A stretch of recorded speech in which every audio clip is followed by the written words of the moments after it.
మీరు ముందుకు రండి. సరే, ఓకే.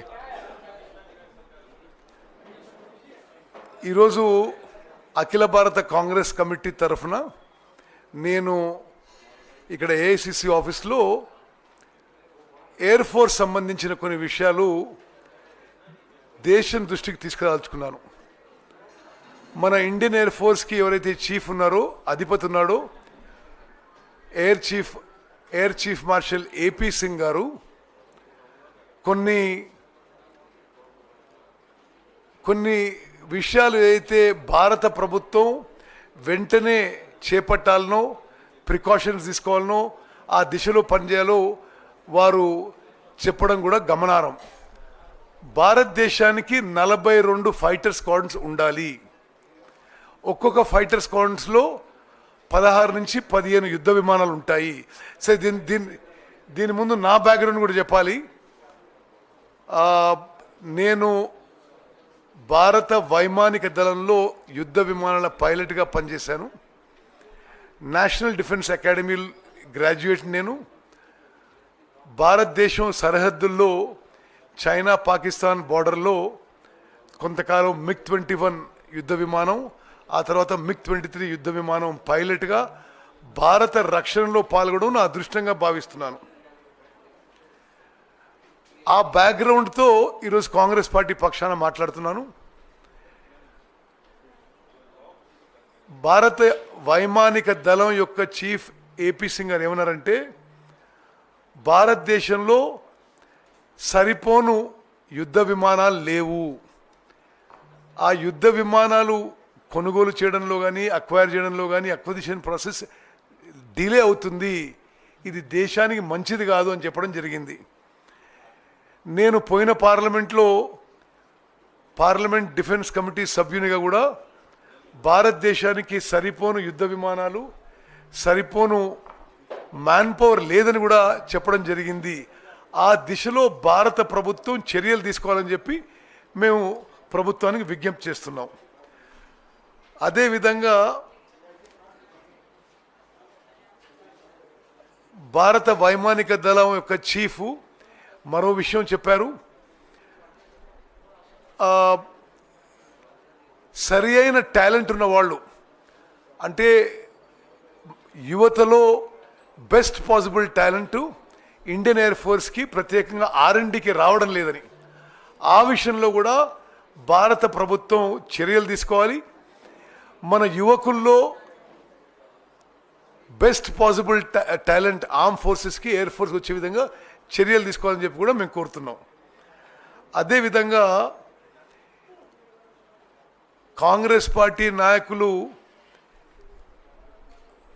భారత వైమానిక దళం యొక్క యుద్ధ విమానాలు కోల్పోయినాయి అని అన్నప్పుడు,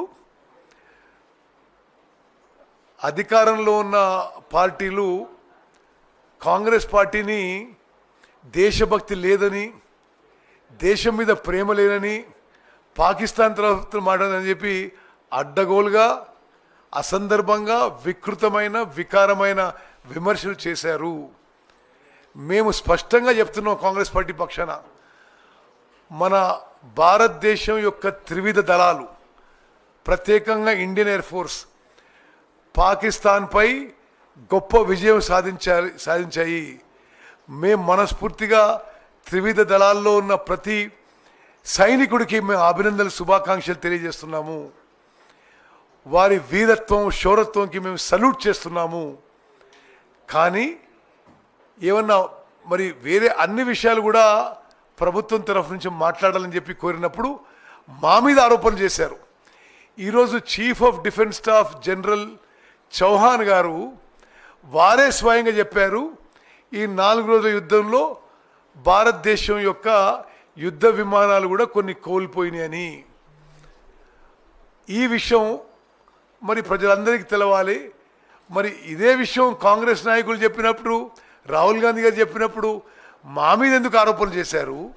ఇప్పుడు మీరు జనరల్ చౌహాన్కి అయితే దేశభక్తి లేదని చెప్పలేరు కదా. అదేవిధంగా ఆ DGMO, director general military operations briefing అప్పుడు కూడా DG air operations air marshal Bharti గారు కూడా ఈ విధమైన సంకేతాలు ఇచ్చారు. మేము మన భారతీయ వైమానిక దళం గురించి ఎప్పుడు అభినందిస్తున్నాం, సల్యూట్ చేస్తున్నాం. కానీ జరిగిన విషయాన్ని దేశ ప్రజలకి తెలియజేయాల్సిన బాధ్యత భారత ప్రభుత్వం ఉండాలని చెప్పి మేము కోరుకుంటున్నాం. ఇదే విషయాన్ని ఈరోజు నేను మరి ముందు అన్ని విషయాలు కూడా ఈ ఏఐసిసి ఆఫీస్లో ప్రెస్ మీట్ ముందు పెట్టాను. ధన్యవాదాలు.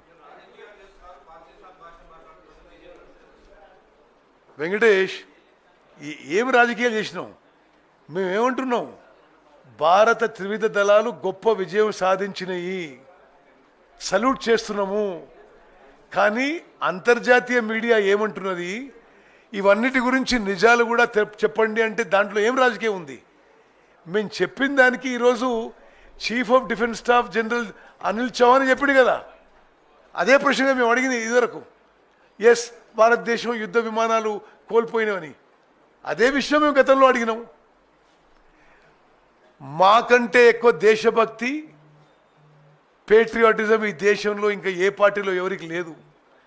గాంధీ కుటుంబం కంటే ఈ దేశానికి త్యాగం చేసిన మరొకరు లేరు. వాళ్ళు స్వయాన ఆ కుటుంబంలోనే 2 ప్రధానమంత్రులు ఫర్ ది దేశ సమగ్రతకి, సమైక్యతకి, టెర్రరిజంకి వ్యతిరేకంగా చర్యలు తీసుకునేందుకు ప్రాణాలు కోల్పోయారు. వాళ్ళని పట్టుకొని వీళ్ళు అడ్డగోలుగా మాట్లాడడం, ఇది వాళ్ళ అసలు స్వరూపం ఈరోజు బయటపడ్డది.